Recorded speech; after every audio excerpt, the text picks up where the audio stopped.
A hexagon, drawn in the sand, 6 nations, 1 axis, and a region recast as radical versus radical. Benjamin Netanyahu sketches a new Middle East bloc naming Israel, India, Greece, and Cyprus, but no one signs on. Is this a strategic realignment taking shape? Or a diplomatic mirage born of pressure at home?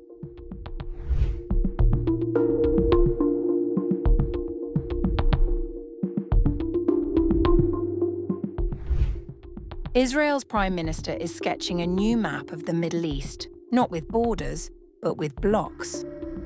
On 22nd February, Benjamin Netanyahu floated the idea of what he calls a hexagon of alliances, framing the region as split between what he describes as radical Sunni and Shia axes.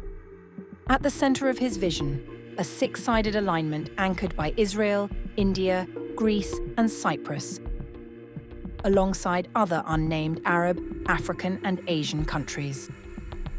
Netanyahu said in remarks reported by Al Jazeera, "In the vision I see before me, we will create an entire system, essentially a hexagon of alliances around or within the Middle East."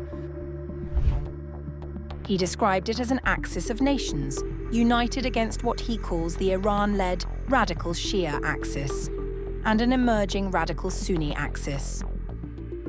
But so far, no government has publicly endorsed either the alliance concept or its sectarian framing. 2 of the countries Netanyahu named, Greece and Cyprus, are members of the International Criminal Court, which has issued an arrest warrant for him over alleged war crimes in Gaza. As ICC signatories, they would be legally obliged to act if he entered their territory. For some analysts, the hexagon sounds more like branding than blueprint. Andreas Krieg, an associate professor at King's College London, told Al Jazeera,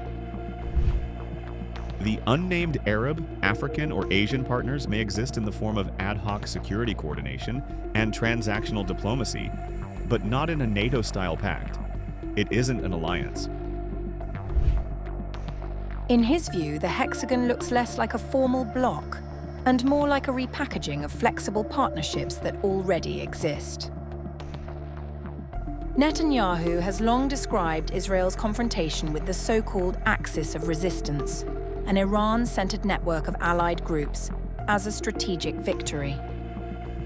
At its core is Iran, backing Hezbollah in Lebanon, maintaining ties with Shia armed groups in Iraq, and supporting the Houthis in Yemen. But by invoking both a radical Shia axis and a radical Sunni axis, Netanyahu appears to be widening the threat narrative. Analysts question whether such neat ideological blocks actually exist. Israel has carried out operations across Gaza, Lebanon, Syria, and Yemen in recent years. In response, several Sunni-majority states have coordinated diplomatically, issuing joint statements and exploring limited security cooperation. Omer Ozkazilchik of the Atlantic Council told Al Jazeera, "This is geopolitical, realistic behavior. These states happen to be Sunni majority. That doesn't make it a Sunni alliance." The timing of Netanyahu's proposal is significant. Indian Prime Minister Narendra Modi is preparing to visit Israel. Modi recently described India's relationship with Israel as one built on trust, innovation, and a shared commitment to peace and progress.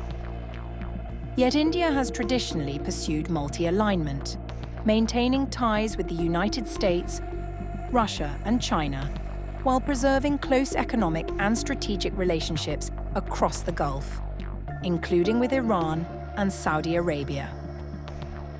Krieg warns that framing regional politics as axis versus axis could complicate India's balancing act. Meanwhile, Israel's trilateral framework with Greece and Cyprus, launched in 2016, has expanded from energy and connectivity into security cooperation. But alignments in the Eastern Mediterranean remain fluid, often tactical rather than ideological.